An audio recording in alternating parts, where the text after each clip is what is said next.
Olá, meus amigos, estamos de volta aqui no canal. Vou falar hoje com você de temas quentes de normas da corregedoria para o concurso de escrevente. Professor, você vem dar dicas aqui? Não, não é dica, eu não gosto dessa palavra dicas, porque o cara que fica vivendo só de diquinha, uma diquinha aqui, uma diquinha ali, o cara não vai passar. Você precisa saber, você precisa conhecer os assuntos para você ser aprovada, para você ser aprovado no concurso. Mas o que eu queria fazer hoje aqui? Ontem eu estava fazendo correção de questões de normas da corregedoria para os alunos que estão nas turmas de questões e para os alunos do Base Jurídica, para os alunos que estão no curso lá, Teoria, Questões e Revisão. As pessoas que têm interesse em participar da turma de questões podem até me mandar uma mensagem pelo meu número de WhatsApp que eu vou colocar aqui embaixo.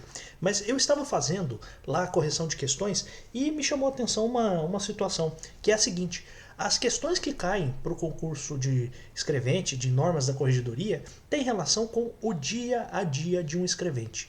E veja só, eu queria aqui trazer algumas coisas, e se você quiser anotar isso aqui para quando você estiver estudando, você enfatizar isso, pode ter certeza que isso vai te ajudar muito na hora da sua prova. Qual é o ponto, né? O que você precisa ter em mente quando você estiver estudando? Tenha um olhar clínico para você perceber o seguinte: olha só, perguntas do dia a dia.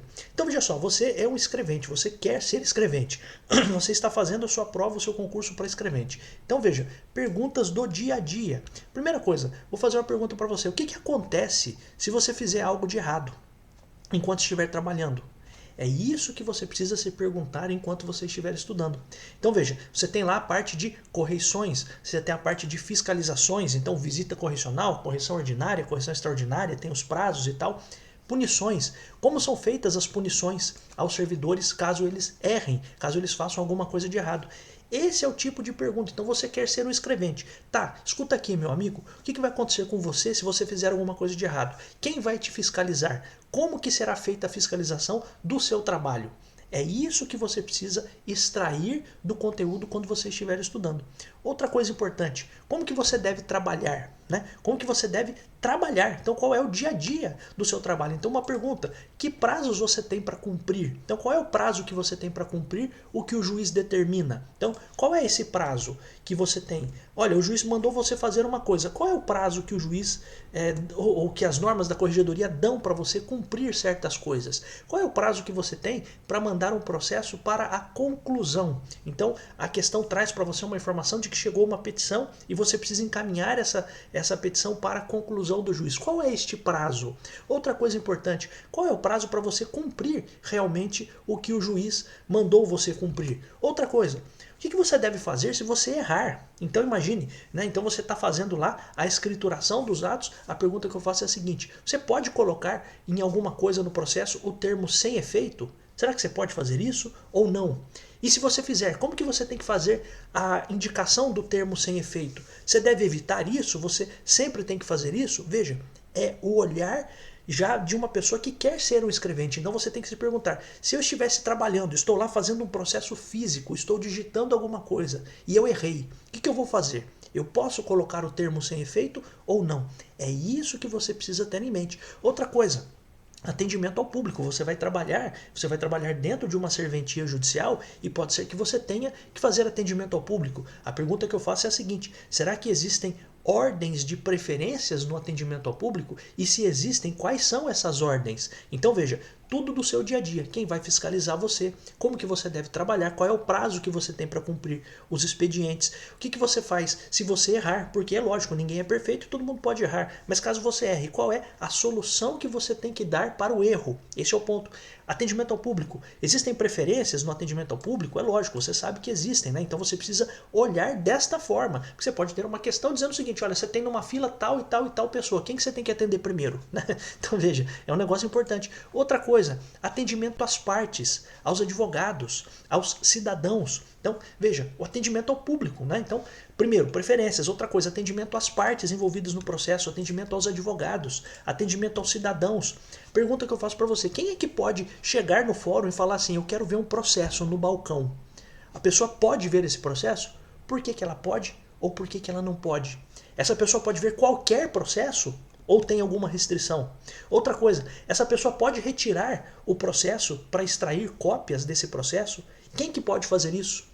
Por quanto tempo a pessoa pode fazer isso? Então aqui a gente tem aquela diferença de carga rápida e de carga normal. Será que isso fica registrado em algum lugar? Então veja, cara, é você se enxergar no dia a dia como escrevente. Você quando for estudar, tire a frieza. É claro, quando eu estou dando aula, eu tento trazer exemplos para você, mas tente enxergar com uma visão de alguém que é escrevente. Então você começa, imagina que você não tem o concurso, a primeira pessoa que chegar lá no fórum vai ser escrevente. Você chega lá e fala assim, ó, você vai começar a trabalhar hoje como escrevente. E a primeira coisa que você vai fazer é o seguinte, você vai atender as partes. Como que você vai atender? Você vai colocar preferências? Tem preferências ou não, né? Então preferências, mulher grávida, pessoa idosa, pessoa com deficiência, etc. Tem preferência ou não tem? Como que isso funciona? Outra coisa, chega uma pessoa lá e diz o seguinte, eu quero ver tal processo. Você pode mostrar o processo para essa pessoa ou não? Essa é a questão. E você não precisa aprender isso quando você começar a trabalhar. O que o tribunal quer é uma pessoa que já saiba de tudo isso, para que se você passar, amanhã você já é chamado, você já começa a trabalhar, você já começa a atender o público. Tá? Então esse é o ponto. Né? É lógico, você vai ter uma orientação. Tá? Eu estou dando, claro, a título aqui de reforço argumentativo para você. Não estou aqui sendo exagerado, mas para que você entenda. Né? As pessoas querem, os tribunais e o Tribunal de Justiça de São Paulo quer um escrevente pronto. Você já é escrevente? Então quando você está estudando normas da corregedoria, você precisa ter essa noção. Outra coisa, como que as pessoas do povo podem ter acesso aos autos e às informações do processo? Será que isso fica disponível na internet? Será que tudo fica disponível? O que não fica? Qual é o critério para que fique disponível para as pessoas? Outra coisa, como dar acesso aos processos eletrônicos para as pessoas? Senha, como que eu dou a senha? Como que eu forneço a senha? Quem que pode retirar essa senha? Como que é o procedimento para retirada da senha? Por exemplo, tem lá um procedimento de videoconferência, de apresentação de documentos. Como que é feito o fornecimento dessa senha? Cara, dia a dia da vida do escrevente. Outra coisa, protocolos. Você como escrevente vai estar diante de um monte de petições que vão ser protocoladas. Pergunta que eu faço para você é a seguinte, como que é feito esse protocolo? Os protocolos de processos físicos e protocolos de processos digitais. Aí a pergunta que eu faço, que é isso que vai estar no seu dia a dia e isso pode cair na sua prova. Será que é possível que eu tenha uma petição física no papel para um processo eletrônico? Ou será que eu posso ter uma petição eletrônica num processo físico? Cara, tudo isso que eu estou falando aqui pode conduzir você ao seu estudo. Isso aqui é um tema quente, um conjunto de temas quentes aqui para você conduzir o seu estudo. Então tudo isso é importante que você saiba. Esse é o grande papel de um professor, de ensinar você não só a letra fria das normas da corregedoria. Quando eu dou aula, eu sempre falo, eu sempre tento trazer exemplos, mas esta visão você precisa ter. Você se olhar como escrevente, então, pô, quem vai me fiscalizar? Como que eu tenho que trabalhar? Então, que prazos eu tenho? Como que eu vou atender o público? O que acontece se eu errar, se eu fizer alguma coisa de errado? Eu posso retificar? Não posso? Posso colocar sem efeito ou não? As pessoas que vão ser atendidas por mim, lá no fórum, lá na primeira vara civil de Taubaté, como que elas vão ser atendidas? Como que eu vou atender as partes? Como que eu vou atender os advogados? Como que eu vou atender os cidadãos? Outra coisa, quem que pode ver os processos? As pessoas do povo podem ver o processo? Que processos elas podem? Que processos elas não podem? Pessoas que querem ter acesso a processos eletrônicos. Como que a gente vai fazer o fornecimento do acesso a essa pessoa por meio de senha? Como que eu forneço essa senha? Para quem que eu posso entregar essa senha? Será que eu posso entregar para o advogado da parte ou só para a parte? São coisas importantes, né? Protocolos de petições dia a dia do trabalho do escrevente. Então chegou uma petição. Como que é feito esse protocolo? Outra coisa, protocolos de processos físicos e eletrônicos. Então, será que eu posso ter processos eletrônicos com petições físicas, ou ao contrário, será que eu posso ter processos físicos com petições eletrônicas? Você precisa saber disso porque esse é o seu dia a dia, tá? Esse é um ponto importante. Outra coisa muito importante, você precisa conhecer o processo civil do início ao fim, pelo menos a primeira fase do processo, a fase que a gente chama de processo de conhecimento, ou você pode ter também a questão indicando uma ação de conhecimento. Então você precisa ter acesso ou ter conhecimento de termos técnicos. Por exemplo, o que é uma expressão chamada de inconciliados? Tem lá uma pessoa que não fez acordo, então tentou ser feito um acordo e não foi feito o acordo. Outra coisa, você precisa conhecer quais são as manifestações do autor. Você sabe que no processo você tem o juiz, você tem o autor e você tem o réu. Então quais são as manifestações feitas pelo autor no processo? Ele faz a petição inicial, ele faz a réplica. Quais são as manifestações do réu? Você tem as respostas que o réu pode dar à petição inicial. Então você tem a contestação, você tem a reconvenção, Quais são as exceções? Você poderia ter exceção de incompetência, de impedimento, de suspeição. Tudo isso tem um momento certo para ser alegado, mas tendo essa visão geral já ajuda você a responder muitas questões. Outra coisa, saber realmente o início desde a petição inicial até a sentença no processo te ajuda muito a você responder questões. Porque, veja, a petição inicial, veja, todas as minhas aulas de processo civil, estou falando de normas da corregedoria, mas todas as minhas aulas de processo civil, se você acompanhar aqui no canal, eu por vezes faço, em todas não, né, mas na maior parte das aulas, eu faço ali uma retrospectiva do processo. Olha, o processo começa com a petição inicial, eu tenho a tentativa de conciliação, eu tenho a contestação, eu tenho a réplica, eu tenho a fase de instrução, então a gente chama de fase instrutória, ou fase de produção de provas, ou fase da dilação probatória, onde eu posso ter perícias, documentos, testemunhas, e depois eu tenho a sentença. Então, veja só, claro, para que seja feita a instrução, eu tenho ainda o saneamento do processo, né? Então até posso colocar aqui, saneamento do processo. Tenho a instrução, a gente chama de fase instrutória, ou fase de produção de provas, ou fase da dilação probatória. Por que isso é importante? Você ter esse conhecimento do processo civil para normas da corregedoria. Saber como que começa um processo, do começo até a sentença. Então, da petição inicial, que é a primeira manifestação feita pelo autor no processo, até a sentença, que é a decisão dada pelo juiz na primeira instância. Por que isso é importante? Porque você consegue resolver questões de normas da corregedoria, sabendo de como funciona o processo, por vezes sem precisar decorar. Eu tenho um exemplo aqui de uma questão que eu corrigi, né, nas atividades de ontem. Então, um exemplo de questão, tem a questão que é assim: na elaboração de documentos serão utilizados os modelos de expedientes institucionais padronizados, autorizados e aprovados pela corregedoria, podendo ser criados modelos de grupo ou usuário no ofício de justiça a partir de modelos institucionais. Tá, o que será somente, então, modelos de autoria intelectual do magistrado. Então, coisas que o juiz pode fazer, autoria intelectual mental do magistrado, que somente será permitido, entre outras, para as seguintes categorias. Então, a pergunta é a seguinte, né, traduzindo isso aqui em miúdos: o que é que o juiz pode fazer da cabeça dele? E veja só, quando você olha as alternativas, é um negócio muito louco. Por quê? Porque às vezes as pessoas se preocupam em decorar. Se você puder decorar, ótimo. Mas veja que essa questão aqui caiu num concurso do TJ, num concurso passado, e veja, a pergunta simplesmente era: quais são os documentos ou as peças que são feitas, peças a gente chama peças processuais, né? Mas os documentos que podem ser feitos pelo juiz.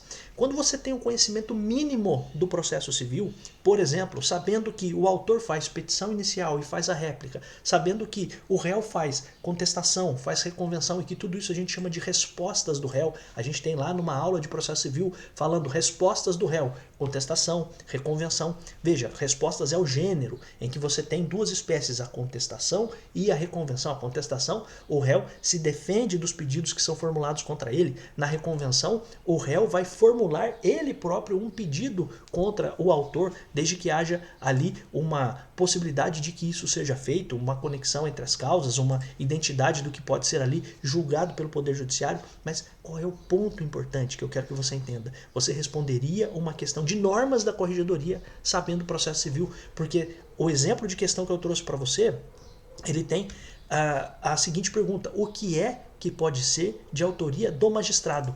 E aí você começa a ler as questões e você percebe, por exemplo, aqui, provas documentais. Cara, provas documentais é algo que só pode ser feito pelas partes. Por quê? Porque a gente viu aqui, ó, a parte na fase da instrução do processo, quem vai instruir o processo são as partes juntam documentos, ouvem testemunhas para convencer o juiz. Então a fase de instrução, a produção de provas, a prova que é produzida no processo, tudo isso é feito pelas partes. Então, quando você tem aqui a indicação de provas documentais, isso aqui é algo que é feito pelas partes. O que isso significa, professor? Significa que você já excluiria de uma alternativa, dizendo que é de autoria intelectual do magistrado, provas documentais, porque provas documentais é feito pelas partes. Olha a letra B, resposta do réu. Cara, se é resposta do réu, quem que vai fazer a resposta do réu é o próprio réu. Então, independente do que estiver no restante aqui das alternativas, respostas do réu são coisas que não são da cabeça do magistrado, mas são da cabeça do advogado do réu. Então, quando você conhece esses termos, você conseguiria excluir também essa alternativa. Aí você vai para a letra D, contestações. Cara, a mesma coisa. Contestação é uma peça processual de defesa, é uma resposta feita pelo réu. Portanto, você excluiria essa alternativa simplesmente tendo um mínimo conhecimento de processo civil do que daquilo que é a atribuição ou daquilo que é feito pelo autor, que é a petição inicial, que é a réplica, e conhecendo também o que o réu faz. Ele faz a contestação, ele pode eventualmente fazer a indicação de provas. Então veja, quando você faz a resposta, a resposta do réu pode ser uma contestação ou pode ser uma reconvenção, mas veja, só de constar contestação aqui, contestação é algo que é feito pelo réu, jamais poderia ser feito pelo juiz, e por isso você excluiria também essa alternativa aqui, e da mesma forma aqui a letra E, respostas do réu, independente do que constar no restante, o simples fato de constar aqui respostas do réu já permitiria você excluir também essa alternativa, porque se a resposta do réu, isso não é de autoria mental, intelectual do magistrado, do juiz. Então percebam, meus amigos, que é muito importante que você tenha essa visão. Agora eu vou gastar no português, né? Uma visão ectoscópica, uma visão ampla, uma visão global do processo civil, pelo menos dessa primeira fase. Então a coisa que eu sempre falo para os meus alunos, estudar processo civil vai te dar base para muita coisa, e sempre fazendo a seguinte pergunta: tá, e daí? Então veja só, o autor tem um problema e ele fez a petição inicial. Tá, e daí? Vai ser marcada uma audiência de conciliação. Tá, e daí? Se não tiver acordo, é feita a contestação. Tá, e daí?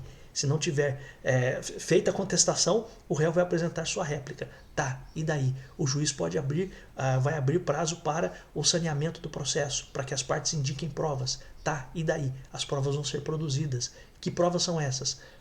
Prova testemunhal, prova documental, etc. Tá, e daí? O juiz vai sentenciar. Tá, e daí? Quem não gostou pode recorrer. Então veja, isso é você entender como que funciona um processo. Se você tiver isso em mente, você consegue responder muitas questões, e eu me senti aqui na responsabilidade de trazer isso aqui para você, que está aqui no canal, está aqui acompanhando, que gosta aqui da forma como a gente trata os assuntos, né? Você inclusive fica alertado de que no canal tem playlists, você tem que saber usar o YouTube. Meu Deus do céu, você quer ser escrevente, você tem que saber usar computador, você tem que saber usar o YouTube. É só você olhar aqui playlists do canal. Procure aí no YouTube que tem as playlists com todos os conteúdos de temas aqui para o concurso de escrevente. Mas veja, eu me senti na obrigação de vir aqui falar isso para você, porque corrigindo as questões, logicamente, eu já fiz isso no passado, já falei isso para os alunos num grupo fechado, lá no concurso de 2021, quando teve, mas agora eu me senti na responsabilidade pelo elevado número de pessoas que a gente tem aqui no canal, que assistem os vídeos, que você tenha isso em mente. Perguntas do dia a dia: o que acontece se eu errar? Como que eu devo trabalhar? Que prazos eu tenho? O que acontece se eu errar? Como que eu vou atender o público em geral? Como que eu vou tratar as pessoas do povo? Elas podem ter acesso ou não aos processos? Como que eu atendo as partes, os advogados, os cidadãos? Como que eu forneço acesso aos autos, aos cidadãos, aos advogados, às partes? Como que eu dou acesso aos processos eletrônicos? Forneço senha, não forneço senha? Como que funciona o protocolo de petições? Cara, esse é o dia a dia, a rotina do dia a dia de um escrevente. Então, o ponto importante é: se enxergue como escrevente, e quando você estiver estudando normas da corregedoria, por exemplo, veja-se na condição de escrevente, para que você, de fato, consiga não só visualizar, mas conseguir entender qual é o próximo passo a ser dado. Chega um advogado sem procuração que quer ter acesso aos autos que estão em segredo de justiça. E aí a pergunta é: tá, e daí? Você pode fornecer esses autos ou não? Veja, eu não vou te responder isso, você precisa buscar essas informações nas aulas aqui, no meu curso. Você sabe que eu tenho um curso atualizado também de normas da corregedoria. Aqui no canal a gente tem um curso com, se eu não me engano, 23 aulas. Eu reduzi isso e trouxe um curso atualizado com 14 aulas. Se você quiser também, vou deixar aqui embaixo na descrição do vídeo e no primeiro comentário as informações sobre esse curso. Mas a ideia é essa: se veja na condição de escrevente, e quando você estiver estudando, pense: se chegar alguém lá onde eu estou trabalhando, o que eu vou fazer? Porque essa é a pergunta. A banca examinadora quer que você saiba responder o seguinte: tá, o que você vai fazer? Como que você vai agir? Porque esse é exatamente o objetivo de um concurso: avaliar se a pessoa está apta, se a pessoa está pronta para atuar, para agir, para trabalhar como escrevente. Então, sabendo as normas da corregedoria, com certeza, sabendo como funciona tudo isso, com certeza você vai estar apta para desempenhar o cargo de escrevente. Tá bom, meus amigos? Então, fico agradecido aqui. Se você quiser ter acesso às questões, vou deixar aqui o meu WhatsApp para você me mandar uma mensagem. Se você quiser ter acesso apenas ao curso atualizado de normas da corregedoria, também vou deixar aqui embaixo o link para você ter acesso. Vou deixar também aqui um cupom de desconto para você ter acesso ao conteúdo, cara, baratinho o curso para você ter acesso, tá bom? Fico agradecido, desejo para você bons estudos, que você realmente consiga vencer essa maratona de muitos conteúdos para você estudar para a prova, mas vai valer a pena, eu tenho certeza disso, tá bom? Um grande abraço, eu volto em tantos outros vídeos, sim, porque eu adoro estar aqui. Tchau.